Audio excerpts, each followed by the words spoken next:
the goal of the league at a very broad level is to bring squash to more people. And I think that this format is really approachable for fans to watch. I think it's really fun to play. I mean, we have fun playing it, and we've heard testimonials from other PSA players, and they really love playing the format. You get to really strategize with your teammates on the bench, with your coach.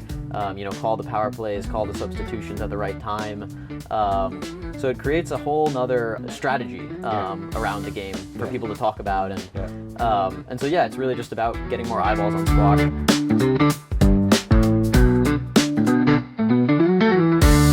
Here we are with another edition of Boast About It here at the MathFest Steel Court with Spencer Lovejoy. Spencer, welcome.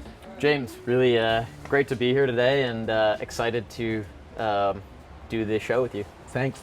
So I just saw you play Timmy Brownell in a 5-setter. He says they always go 5. It's very, very unusual that I see someone get bageled and then win the next game. Definitely not the most common situation, but today I was just feeling a little tired in that third game and felt like I needed to recover for the next one. So it was strategic at the end of the day to just recover and then come back in the next game. I don't know about that. You still look like you were working. I joked about it after the game, but you were working. No, it was actually not tactical at all. Timmy totally beat me in that game, and he just played better than me. And I mean, that just goes to show you could be really close with someone in playing squash in these matches. You could be really close with them every rally, but still be on the losing end of it for a long time, and then. Sometimes it's just how the cookie crumbles. I think Timmy said this as well. Like, you can never let someone off the hook because you never know when they could come back. He did. He came off court and he said, I had to bagel him because if I hadn't won that at 10-love and I'd let it go 10-1, it would have been 12-10. You never know. Honestly, there's been so many circumstances where I've let someone back into a game and it's come back to bite me. Someone else has let me back into the game. It's come back to bite them. So you never know when the momentum is going to switch, so you got to keep the gas on throughout the whole match. I always like to start at the beginning, although I just started in the middle here. How did you start up getting into squash? I started with my dad. I'm originally from New Haven, Connecticut. Yeah. About 2 hours from here in Queens. Actually, Branford, Connecticut is where I grew up. New Haven is where our home club was, the New Haven Lawn Club, and it's a small private club, 4 courts, basement courts, hard back courts. With the little doors. Yeah, with the little doors, old-fashioned style. Yeah. I never even knew they existed for most of my childhood until I was 8 or 9 years old when my dad brought me there to play. And I immediately have scary. We're going to go into the basement. We're going to open this little door. And that's but that's how squash is in so many clubs, and it's ironic that we're here now at MathFest with this the beautiful outdoor court, open air. It's just the total other side of the coin to where we are now, but that's how squash is in so many clubs worldwide. But I mean, this is a digression, but such a great thing that they have here in MathFest. It's such an open air, open facility. People come and play outdoors. It's just such a unique thing. But anyway, so that's where I learned how to play in the dungeon of the New Haven Lawn Club. I always loved playing racket sports, and then one day it was cold winter day, and my dad said, why don't we try squash? And I was a little bit squash sounds a bit weird, weird name. I don't know if I really want to try that. He said, let's just go and try it. And so he brought me to the club, and we started hitting the ball around, and from the first time that we played, I loved it, and we started to go back and play more, and then I started to take some lessons with the local pro, a woman named Lin Leong, who would then become my coach for years to come after that, and she's a Malaysian player who went to Trinity College and landed at the Lawn Club after she graduated. And she would kind of become my squash mentor for my whole junior career. Talk to us about your junior career. How did you do? I was always a pretty successful junior player. I was always kind of in the mix with the best players in the age groups. I was always quite small in stature growing up, so I struggled kind of at the beginning when I was, not as strong as some of the other players. But I just always, I loved the sport, and I ended up having some success, so I just stuck with it, and I would travel with my dad to the tournaments, and he would coach me there, and it always became a cool thing with my dad where we would go once a month to these various tournaments around the U.S. and that's fun. Yeah, That's it a was, fun father and it son. was yeah, it was an bonding. awesome father and son bonding thing. Always enjoyed playing those tournaments around the U.S. and playing the junior tour. So you're doing pretty well, and I know that you ended up playing at Yale, right? So I mean, this last match was Yale versus Harvard. Big rivalry. A big rivalry. And talk to us about how that, why'd you choose Yale? Did they choose you? What happened there? It was never my goal to end up at Yale. I think it just kind of happened. You kind of get to that age around 16, 17 where your parents are like, all right, like college. What are you going to do? What are you going to do for college? And it was never something that was really even on my radar. I was just enjoying playing. But then, obviously it becomes a question. And to be honest, ever since I was about 13 or so, I always wanted to play pro squash. So there was a part of me that was like, I don't even really want to go to college. I want to go and play pro. But my parents were like, I think you should go to college. I think it's a good opportunity. So yeah, good on your parents. College squash always seemed like a really cool thing to play as well. And it was always something that I wanted to do because a lot of my friends growing up, who I used to play with in New Haven, TJ Dubinsky, one of them, we went to high school together, and he's about 3 years older than me. And I saw him kind of go to Yale and start playing on the team and everything, and he was always kind of a bit of an inspiration to me. So I actually kind of followed in his footsteps, decided to go to Yale and played on the team there for 4 years, and it was awesome. I loved playing on the team in college. College squash is a very unique experience, and I think that anyone who is a squash player should do it. It's one of the only times that you get to play on a team. Great experience, I'd say. But you said you wanted to go pro from before you were in college. So was that just the natural thing when you graduated? Did you think about doing any other form of work, or you just like, nah, I'm going to go pro? Yeah, it was always something I wanted to do from young. So, like I said, part of me wanted to just go pro straight from college, or before college, just skip college at all. Getting the opportunity to go to an Ivy League college is something that not everyone get the opportunity to do. So I thought that would be a very unique opportunity to develop other parts of my life. I've always wanted to go pro, so I started playing some pro tournaments even before going to college. Actually, I played a lot of small satellite tournaments. These are basically the smallest PSA tournaments that they have. And getting some decent success in those. And what did you get your ranking up to at that point? My ranking when I graduated from college was probably about 120 in the world. Oh, not bad. Yeah, it was pretty solid, and that was always my plan. I was like, all right, I want to go pro after I graduate from college, so let's try and get the ranking up to some level where I can start getting into the bigger events. What I would do is I would play 5 or 6 tournaments probably outside of the college season, and the college season starts around November or so, and then it goes until March. So you really have from April to October to kind of do what you want. So instead of, in the summers kind of going to get an internship, working at a company or anything. You'd play pro squash? I would play tournaments. I would train either back home in New Haven with my coach, or I would go abroad. I went to Spain for 2 summers when I was in college, which was awesome. I was in Barcelona. Playing pro squash? Yeah, just training, playing tournaments in Europe and stuff. Yeah. And that was all to kind of prepare myself for when I would want to go full time after I graduated. And then by the time I graduated, I felt like I was on a good path to continue improving. And you did pretty well. You what was your highest ranking? I got to 64 in the world at my highest. Yeah. And so you took that 110 up to 64, and you were pro for what, about 5 years? Yeah, it was about 5 years, if you include COVID as well. So one of the things I really want to sort of dive into with you is you started the National Squash League, right? But you're a pro player, and you only recently became the CEO of the National Squash League. You were a player on it. You're a founder of it, but you were a player on it.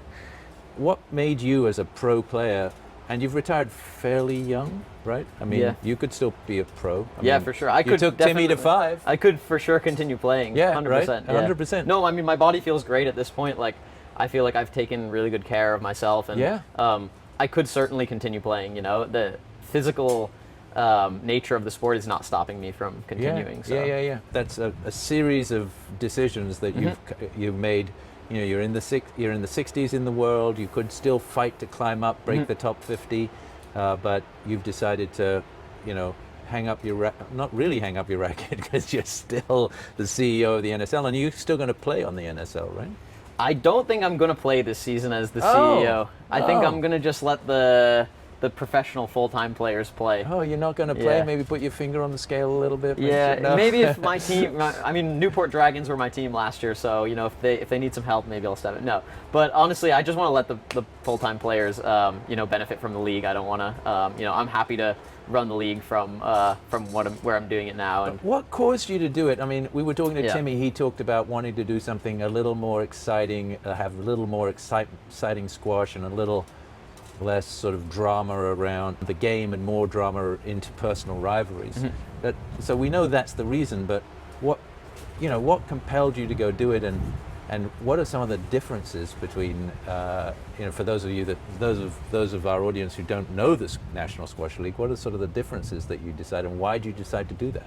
we just started working on it. And we're like, okay, what should we call it first? Okay, National Squash League sounds like a good name because it's kind of similar to, you know, the National Basketball Association, National Football League. You know, they all kind of have the similar name.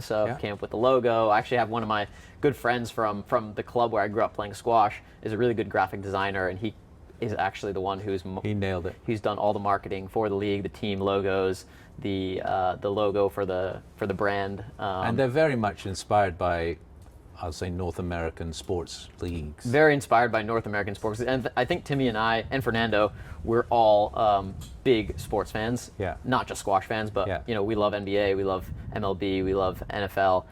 You know, we love watching the games, and we do love the drama between the players, and you know, learning more about the players' personalities and you know, what they do off court. Like, I mean, I love those Netflix documentaries about, you know, the starting five, quarterback, you know, about these guys' lives like off the court. I just think it's really interesting. And you changed all the rules. We did. You changed all the rules. We Pretty much did. all of the rules. The scoring's different. The way you play is different. It's a team sport. There are subs. Like, talk us through why you made those changes. I don't know if you want to go through them rule by rule or whether you want to talk about it in general, but like, what's the thinking behind all of that? Yeah, I mean, when we came up with the scoring format for the National Squash League, let's have you change, because not everyone's going to know the scoring format. So explain to this camera. What's the scoring format? Right. So the National Squash League scoring format is 3 periods of time squash. 20-minute, a 20-minute, and a 30-minute period. There's 2 substitutions in the first 2 periods and 3 substitutions in the third period, where you can tag on one of your teammates, they go on, and there's also power plays. So there's a 2-minute power play in each of the 3 periods where only the person on the power play can score points. The other is defending for 2 minutes straight. It's a little bit like hockey. A little bit, yeah, and that's where we took that bit from. We took that from hockey with the power plays. I'm not aware of any other squash, I don't think any racket sport that is time-based. I mean, we're used to it. Football, soccer, rugby, you know, hockey, they're all time sports. Yeah. But racket sports tend not to be, so it's a fairly revolutionary idea. Yeah, and honestly, we had no idea how this was going to be received by squash fans. The other thing that I didn't mention is that the third period is worth 2 points. So the third period is longer. It's 30 minutes. The first 2 periods are 20 minutes. Those are worth 1 point each. The third is worth 2 points. So the score doesn't matter. You could win the first period. Exactly. 11-0. So it's a running score for the 20 minutes. Right. And then say your team beats me 21-19 in the first period, you get 1 point. And 21-0 is still 1 point. Sure, that's still 1 point. If it doesn't matter the spread.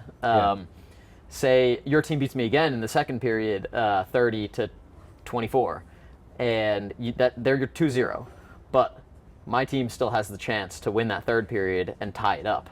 So we thought that was a great way to keep the fans engaged for the whole match, and that's what we've been seeing, is that even if one team is up 2-0, you still see the fans like on the edge of their seats for the whole entirety of the match, and like because they can still come back. The other team could come back at any moment. So all right, so let's see that happen. Now it's 2-2. So you go to 2-2, and then what we do is this is the NSL penalty shootout. I'm sure you've seen the soccer penalty shootout before. I have. I hate them. They're very stressful. As a player, they're also very stressful. I've played I played in one this past season, and I think Timmy would tell you the same thing. But it's 1 point. You play against the corresponding player on the opposite team. So the number ones match up, the number twos match up, the number threes match up, and they play 1 point against each other. Oh. That point is then awarded to the winning team, and it's 3 out of 5. So if you needed to go past the first 3, you would repeat the lineup. But it's extremely high stakes, and everyone loves to see a match go down to a penalty shootout. I think we had some of our most exciting matches this last season come down to penalty shootout. We had actually the New York team versus the Philadelphia team. New York Knights. New York Knights versus Philadelphia Lightning down in Philadelphia for opening day of the league last year, and that one came down to penalty shootout. And actually, Nathan Lake just played on the court this morning. I think he won the decisive point of that one. The penalty shootout, another I think a really cool, innovative thing that we've done with the scoring format. And how many players on a team? The team roster is going to be 6 players this year, so that you have some substitutions. But it's a 3v3 match. It's 3v3, and those players you can pick from subs within those 3 players. Yes. So So if you have 6 players on the team, you can't pick from outside. Exactly. You have to lock in those 3 players for your roster so it's like for that who's day. on the bench and who's... Exactly. And those 3 players are the ones that can be chosen to play at any point throughout that match. And you can resub someone in? Yeah, you could. Yeah. So you like if me, you, and Timmy were on a team, then Timmy! There he goes. Showing off the guns. Put a shirt on. Timmy, get dressed. There's kids here. The rules seem complicated. If you explain the rules of any sport, they would seem complicated. My favorite is cricket. Yeah, cricket. For example, if you tried to explain me the rules, I have no idea. I've never watched a cricket game in my life. If you sat there and tried to explain me the rules of cricket right now, without me when watching you're in, the game, you're out, and when you're out, you're in. Right, exactly. Like I have no idea what that means. So, but yeah, if you explained me the rules of cricket right now, I would probably be slightly confused. But if I were to watch a cricket game and you were to be like, oh, he can, hit the ball there, and the guy bowls it, and then I would probably get it more. So yes, there are some. But nuances. It's true. It's true in football. I mean, the nuances of the rules in football about with the fouls, and then you got the markings on the field. You got the guys facing off, different positions, whole ball around, line swaps, throwing defense. yellow flags on the field all the time. I mean, guys kicking the ball sometimes, but not all the time. Mostly throwing the ball, but it's called football. The point is, the rules are different to what people think of as traditional squash, but once you sit down and watch a match, it usually doesn't take very long for people to catch on and see what's going on. Because at the end of the day, the players are still playing squash out there. The rules of squash are the same. 2 players facing off. Except you're going to make Timmy's ref rule change, right? This is true. We are going to... So you are changing one rule in the regular play of squash. This season, we are going to be trying to... Well, we're going to trial a new refereeing rule, a player-led approach to reffing where players call their lets and strokes, and the ref chooses based on what they call as stroke or no let or no let. I think it's a good idea. Now that we have a little more time to plan for the season, I think there's enough time for us to put in place a rule like that and actually put in the infrastructure to teach the players how to do it and teach the refs how to do it and actually run a season where we use that rule and see if it works. I also think you had some innovative ways to make money. You don't just come in and have the event, you have some other things that go along with the event that can generate revenue for you, right? So one of the key principles of our league is to create an environment where the players are doing more than just coming, playing a match and leaving. We want the players to firstly come to the city and create a connection with the members at the club, the fans, engage with the community. And just from my own experience playing on the professional tour, I just felt like a lot of the times players were coming, playing matches and just leaving. And you never really got a chance to, or at least the club members never really got too much of a chance to get to know the players. And so we really encourage the players to engage in these activities, such as Pro-Am doubles tournaments, clinics, VIP events with the players, so that so the community can really benefit from the players being in that city. So it's the match is obviously the pinnacle of these NSL events, but there's a lot more that go around the events that that people really love. People love professional athletes and spending time with professional athletes, and And I think that the local communities can really benefit from that aspect. I think all of that's true. I'm very impressed with the way and you set that up. You look at other sports, for example, you look at NBA, you look at NFL, any sport, and the players on those teams are obligated to do events, sponsorship, appearances. So it does happen in other sports. So you can almost look at it as a parallel for that. Well, when the players come for NSL matches with their team, they're obligated to do certain things for their team owners, for their community, to benefit their sponsors, to benefit the whole ecosystem of squash. And by doing those things, they, they're helping their team owners, they're helping the communities that they're in, and they're helping to generate revenue for the teams as well. As the new CEO of the National Squash League, what's the plans for the season? What can we look forward to? We are expanding to a few more women's teams this next year. So we actually have a new women's team in New York at Open Squash, your home club, with one of your partners, David Allen. One of our partners is sponsoring that team. Yeah, so we're really excited to have the New York Queens in the league for next year. I'm so happy we went with that name, by the way. It's great, and it complements the Knights really well. So I think you have the New York Knights, New York Queens. It works really well. Yeah, and of course we are in Queens. This is true. Took me a second to get that one. Maybe they should play here at Maspeth. We've got Robert Gibraltar I'm going to interview shortly. Robert, I'm going to ask you officially, can the New York Queens play some steel court squash? Would love to. Noreen Gohard did say that she wanted to play the league this next year. That's another thing you can expect to see is hopefully some more of the top players playing next year. We had a lot of the top players playing last year, and we have growing interest every year.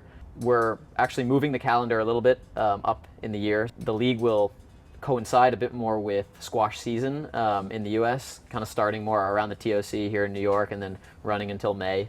We're constantly trying to think of new ideas, ways to incorporate new means of entertainment for the fans at these matches. I heard from Rob Gibraltar that he's a big fan of Legends. Can you want to talk to me about what that is? Yeah, well, we started last year with the first ever NSL Legends match, which was Nick Matthew, John White, and it was meant to be David Palmer, but he picked up a slight back injury the week before. The Legends, seems like you're doing okay with John White. You're fine. We were lucky that Whitey didn't pull a hamstring on court during the match. Honestly, we had to make him sign a waiver before stepping on. But so Cameron Pilley, Palmer's countryman, ended up stepping in for that one, and they played against myself, Matthias Knudsen, and Veer Chitrani, which was a great match. It came down to deciding point in the last period. That's amazing. And Nick actually beat Matthias. It was a little contentious. The clock actually was winding down, and it was debatable whether Nick got the final serve off for that one. But it was a great example of why the NSL format is so exciting, because it more often than not comes down to these sudden death points, like the last minute. The clock is winding down and someone's coming back slightly at the end, and it's, the crowd is really wondering, what's going to happen next. And there's always the threat of that shootout coming if it goes to 2-all. And so the Legends match was great last year. We had to change some of the rules around to let the Legends get a little bit of a foot up on the young guns. We gave them unlimited substitutions. We gave them extra power plays, stuff like that. And so fair enough, they're old. We don't like to use that word. They're seasoned. They're well seasoned. Fair enough. They're legends. They're legends. They're legendary. They've had years of wear and tear on their joints. People love these legends, and I think our format allows for them to step back on court and play and have fun with squash. Because 3 out of 5 it's a brutal format. It's for the best pros in the world, and not everyone can withstand a 3 out of 5 match. Whereas these guys can still go on court for 5-6 minutes at a time, and then they can come off and have a rest, and then send their buddy on, and then they can come back and put together 5 or 6 more minutes of good squash. So I think we've really been able to see some cool faces come into the NSL, and we want to continue doing that. We're hoping to do another Legends exhibition, Legends versus Young Guns again, 3 up-and-coming players, hopefully from different countries. And people always love to see the Legends out there. And well, from the bottom of my heart, what I love about that is, I found squash late in life. I wish I'd found it a little earlier to be a little bit of a better player, but I love it, and it's changed my life. The community's changed me, and I've made friends that will be my friends forever. And I've always bemoaned the fact that people just don't know it. They don't see the fun side of it. They don't see what it can do for you. And you're bringing squash to a whole new demographic in a more interesting, more vital way. I'm just super impressed. So I think that's the goal of the league at a very broad level, is to bring squash to more people. And I think that this format is really approachable for fans to watch. I think it's really fun to play. I mean, we have fun playing it. Timmy and I have both played multiple matches, and we've heard testimonials from other PSA players, and they really love playing the format. You get to really strategize with your teammates on the bench, with your coach. Call the power plays, call the substitutions at the right time. So it creates a whole nother strategy around the game for people to talk about, and so it's really just about getting more eyeballs on squash. Because sometimes squash can be an intimidating product for some people. Yeah. So Spencer, thank you so much. This was great. Thank you, James. Really appreciate the time. Yeah. Awesome. Okay. Cheers.